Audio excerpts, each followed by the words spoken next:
வணக்கம் நண்பா. சிங்கப்பூர் போகணுமாங்க, எளிமையாக போகணுமா, படிக்கவே இல்லையா, எந்த வேலையுமே தெரியாதா அப்படின்னா கவலைப்படாதீங்க. நம்மகிட்ட ஜென்ரல் ஒர்க்குக்கு நம்ம ஒரு வாரத்துலேருந்து 10 நாள் வரையும் சென்னையில் ட்ரைனிங் கொடுத்து உங்களை சிங்கப்பூருக்கு அனுப்பிச்சிடுறோம்.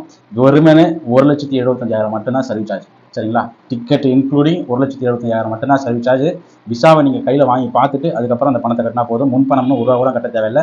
ஸோ இதுக்கு முன்னாடி பார்த்தீங்கன்னா நமக்கு ஒரு வாரத்துலேருந்து 10 நாள் ட்ரைனிங் வருவீங்கன்னா ஆல்மோஸ்ட் எல்லாமே ஃப்ரீ தான். உங்களுக்கு சாப்பாடு காசு மட்டும், இந்த ஒரு வாரத்துக்குள்ள சாப்பாடு காசு மட்டும் நீங்கள் கையில் எடுத்துகிட்டு வருவீங்க. ட்ரைனிங் உங்களுக்கு மற்றபடி தங்குறதெல்லாம் நம்மளே கொடுத்துருவோம். அதுக்கப்புறம் பார்த்தீங்கன்னா ட்ரைனிங்கை முடிச்சுட்டு இன்டர்வியூ முடிச்சுட்டு மெடிக்கல். ஸோ இது எல்லாம் எதுவுமே நீங்கள் இதுவரையும் பணமே கட்ட தேவையில்லை. ஆஃப்டர் விசாவுக்கு அப்புறம் மட்டும் 1,70,000 பணம் கட்டுவீங்க விசாவை வாங்கி பார்த்து. இதில் பார்த்தீங்கன்னா 3G 4G MIG welder, arc welder, steel fitter. So இதுவும் நம்ம ட்ரைனிங் கொடுத்துட்ருக்கோம். ஜென்ரல் ஒர்க் வேலையே தெரியாதவங்களுக்கும் ட்ரைனிங் கொடுத்துட்ருக்கோம். ஸோ விருப்பம் உள்ள நீங்கள் எனக்கு ஆஃபீஸர் வேலை தான் வேணும், சூப்பர்வைசர் வேலை தான் வேணும், இல்லை சூப்பர் மார்க்கெட் வேலை தான் வேணுங்கிற நீங்கள் தயவு செஞ்சு கால் பண்ண தேவையில்லை. உழைக்கிறதுக்கு சிங்கப்பூர் போகிறது விருப்பம் உள்ள நீங்கள் எனக்கு தாராளமாக கால் பண்ணுங்கள். உங்களுக்கு என்னால் முடிஞ்ச உதவியை நான் செய்கிறேன்.